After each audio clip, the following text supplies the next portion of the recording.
What is the extent of the power of language?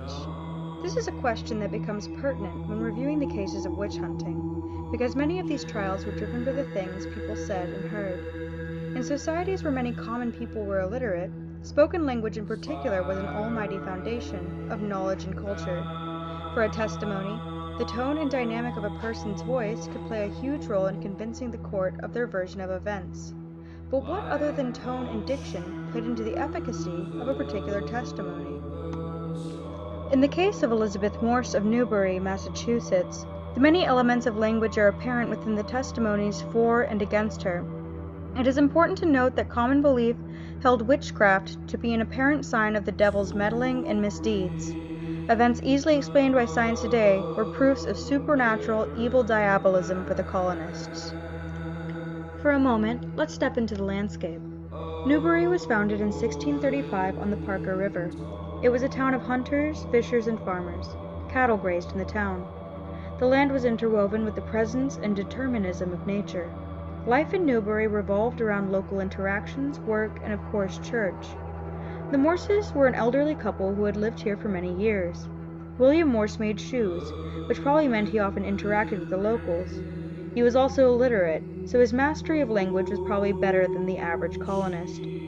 Elizabeth was known to be a healer, and her involvement with healing implicated her in many of the testimonies against her. Living with them was their grandson John Stiles. By all accounts, they were good Christian folk with good standing in the community, until in 1679, strange events began to transpire in the Morse household. The events began on a Thursday night, when laying in bed, the Morses began to hear rocks and sticks banging against their roof and walls. Over the next few days, many strange events transpired. Objects flew down the chimney, a hog appeared in the house, and things flew from windows, tables, and shelves. There were many witnesses to these events, with many claiming objects would crash around them and mysterious sounds could be heard throughout the house. William's suspicions were firmly on the shipmate Caleb Powell, a known astrologist and astronomist who visited the Morses during this time and took pity on their bewitchment. He claimed the events were caused by the grandson John. Caleb offered to take John away, and the strange events ceased for a while. When imp-like behavior affected the Morses' cat, and still strange activity enchanted the house, William blamed Powell. The court was suspicious of him, and took some testimonies against him, but he was quickly acquitted, and the suspicion shifted to Elizabeth. So why Elizabeth and not Powell? Her gender and role as healer was certainly a part, but another important factor was the length of time in the community. Unlike Powell, merely a temporary character in Newbury, Elizabeth became a scapegoat for many years' worth of unfortunate coincidences. Many of the testimonies come from neighbors claiming Elizabeth caused their animals to fall sick, die, or act strange. Others claimed they saw her interacting with imps, or claimed she afflicted them with illness.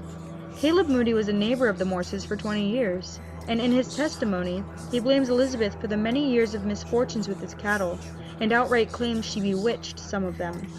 He says, of strange behavior with his steer, "The devil by some instrument did it, and several that saw it say they were of the same mind or words to that purpose." Similar testimonies all call on conversations or events relayed by others, revealing a network of rumors and suspicions that span time and relationships. Esther Wilson in her testimony claimed her sick mother cried out, Goody Morse is coming into the house." My mother cried out, "That wicked woman would kill her, be the death of her." She could not bear it, and fell into a grievous fit.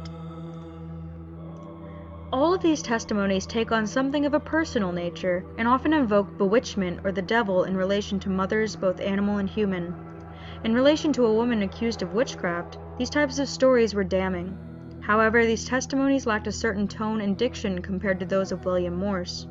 This was his plea on behalf of his wife's innocence. The most humble petition and request of William Morse in behalf of his wife, now a condemned prisoner, to this honored court is that they would be pleased so far to hearken to the cry of your poor prisoner, who am a condemned person upon the charge of witchcraft, and for a witch, to which charge your poor prisoner have pleaded not guilty, and am by the mercy of God and the goodness of the honored governor, reprieved and brought to this honored court, at the foot of which tribunal I now stand humbly, praying for your justice, and hearing of my case to determine therein as the Lord shall direct. I do not understand law, nor do I know how to lay my case before you as I ought. For want of which I humbly beg of your honors, that my request may not be rejected, but may find acceptance with you, it being no more but your sentence upon my trial, whether I shall live or die, to which I shall humbly submit unto the Lord and you. Morse begs mercy from the court, beseeches in the name of God, and insists on his humility. He always refers to the court as honored, and in general uses terms that ordain their holiness. He grovels and manipulates his language to emulate biblical language, reaffirming his Puritan values while inflating the righteousness and ego of the court officials. It is language completely unlike the language found in the testimonies against Elizabeth, because it appeals directly to the authority of God through the sacrament of law and justice. Perhaps William's literacy and good Christian standing in his community bolstered his ability to deliver such a moving testimony on Elizabeth's behalf, but his plaintive, sanctimonious rhetoric is the crucial difference that put his testimony before all others.